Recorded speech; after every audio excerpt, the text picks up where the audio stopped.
Welcome to my kitchen. Leo natayarisha beef pilau. I'll start by selecting the fry option on my induction cooker. Halafu nakaanga kitunguu kwa mafuta. Once it starts browning, naongeza ginger and garlic ambayo nimegrate. Naikaanga kwa muda wa dakika moja. Naongezea my beef which I had boiled earlier.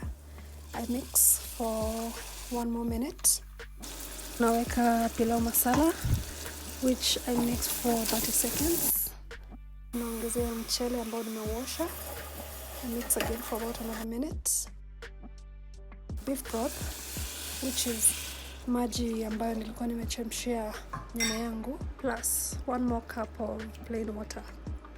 Naongeza moto to the highest setting, 2000 watts, and I let the meal come to a boil.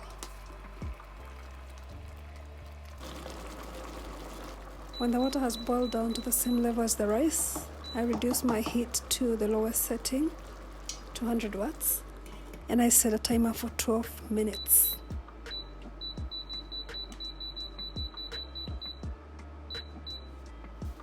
After the 12 minutes are up, the unit goes off by itself.